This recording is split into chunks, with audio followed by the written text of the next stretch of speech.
Today we're going to tackle one of the most important safety topics in antique radio restoration, the infamous hot chassis.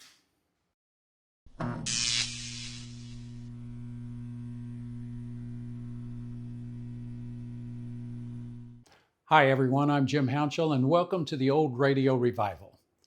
A hot chassis. Now if you've never heard of it, the term might sound like something exciting, maybe even good, like saying, wow, you've got a nice looking radio. But the truth is, a hot chassis can be deadly. You see, in some older radios, the metal chassis is connected directly to one side of the AC line. That means, depending on how you plug it in, the entire metal frame could be at full household voltage. Touch it while you're grounded and you could get the shock of your life. The tricky part?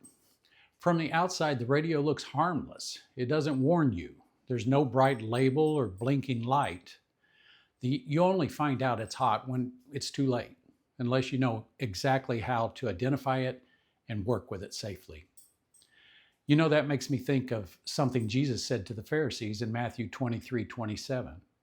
He said, "You are like whitewashed tombs, which look beautiful on the outside, but on the inside are full of bones of the dead and everything unclean."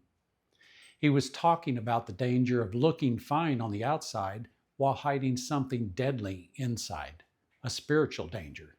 Just like a hot chassis hides its danger beneath a nice-looking cabinet, sin can hide under the surface of a life that looks good from the outside. The thing is, sin doesn't just sit there harmlessly. It's active, and its end result is spiritual death. Romans 6:23 tells us, "The wages of sin is death, but the gift of God is eternal life through Jesus Christ our Lord." That's why Jesus came, to deal with the danger we couldn't fix ourselves. When you work on an old hot chassis radio, you can't just wish it safe. You have to take specific steps, like using an isolation transformer, testing the wiring, and replacing faulty components. In the same way, you can't make yourself right with God by just trying harder or doing good things. You need the one that knows exactly what's wrong inside and has the power to make it right. On the cross, Jesus took the full voltage of our sin, absorbing the penalty we deserve, so that through him we can be forgiven, restored, and made safe for eternity. But just like you have to accept the repair of your radio, you have to personally trust him to do that work in you. So whether it's restoring a radio or restoring a soul, the process begins with recognizing the danger, trusting the right expert, and letting the work be done completely. So stay around, because in today's video, we're going to learn exactly what a hot chassis is, why it's so dangerous, and how you can work safely around it. So what's all this talk about a hot chassis? As a radio restorer, is it something I really need to know about? Absolutely. Let's take a look. Early radios had transformers in their design, so the chassis was electrically isolated. No hot chassis problem. But as competition pushed manufacturers to cut costs, they removed the power transformer. The result? Lighter, cheaper sets that could run on AC and DC power, the AC-DC radio. Here's the catch. In many of these radios, one side of the power line is connected directly to the chassis. That's where the danger comes in. Let's follow the power from the street to your radio. Outside your house on the power pole, there's a transformer. High voltage from the power plant comes into the primary winding of the transformer. From the primary, 240 volts is induced into the secondary winding, which is grounded, and that voltage is supplied to your home. Inside your home, the 240 volts is split into 120 volt legs for your outlets, including the one you plug your radio into.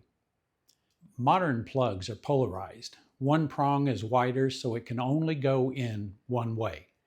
That ensures the neutral side of the line always connects where it's supposed to. But older radios had non-polarized plugs. Both prongs were the same size, so you could plug it in either way. Here's why that matters. If the AC prong is plugged into the AC side of the outlet, then the 120 volts would enter into the radio as intended. In our illustration, the AC line is connected to the switch of the radio. This is the hot side. From there, the AC continues. It's converted to DC, and the power from the current is converted into heat, sound, or radio signals. The neutral side of the power cord is connected to the chassis. From the chassis connection, current returns back to the outlet's neutral prong and back to the secondary of the transformer at the pole, completing the AC loop. If you were to touch the chassis in this situation while being grounded, it usually won't shock you because there's little or no voltage difference between you and the chassis. The neutral side is tied to earth ground at the service panel, so like you, it's at ground potential. In other words, near 0 volts with respect to earth. But neutral isn't always exactly at 0 volts everywhere in the circuit. If there's any internal leakage or fault, you could still get a small tingle, so it's safer, but not truly safe. Now let's say the neutral prong was plugged into the AC side of the outlet. Now 120 volts is going directly to the chassis. If you touch the chassis while you're grounded, say by touching at the same time another piece of test equipment that is grounded, this will create a complete circuit for the current. The current will flow from the hot chassis, through you, through ground, back to the neutral of the house panel and back to the transformer feeding your house. And trust me, that's a shock you don't want. It could be deadly. So how do we prevent this danger when working on these radios? That's where an isolation transformer comes in. Like the transformer on the power pole, the isolation transformer has a primary coil and a secondary coil. The primary of the isolation transformer takes the AC from the wall and passes it to the secondary. But unlike the secondary of the power pole's transformer, the secondary of the isolation transformer is not grounded. So it breaks the direct connection between your radio and your home's electrical ground. So if you inadvertently plug the radio's neutral prong into the AC side of the isolation transformer outlet and touch the chassis, the electricity doesn't have a path through you to ground. Ground is no longer a part of the circuit. It's not a cure-all. You can still get shocked if you touch 2 points inside the chassis with a voltage difference, but it greatly reduces the most dangerous type of shock when working on AC-DC sets. Before you work on one of these radios, get an isolation transformer. It's not optional. It's one of the most important tools on your bench, and it might save your life. As a restorer, you can also take steps to make these sets safer for everyday use. First of all, replace the old power cord with a modern polarized plug.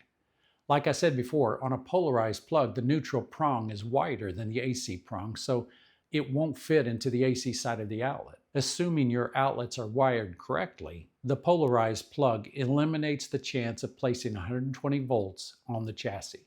If you insist on keeping the old power cord and plug as part of the radio, then modify the neutral prong so that it will not fit in the AC side of the outlet. Another step you should take is to wire the AC power side of the cord to the switch and not to the chassis.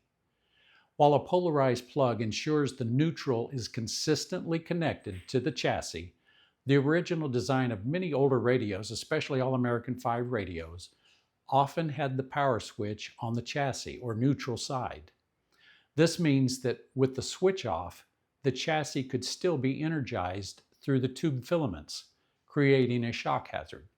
Rewiring the hot side by placing it on the switch ensures that when the switch is off, the chassis is truly disconnected from the power source. Do these things and you've made a dangerous design much safer for you and for the next person who powers up that radio. Working on these radios is incredibly rewarding, but it's also serious business when it comes to safety.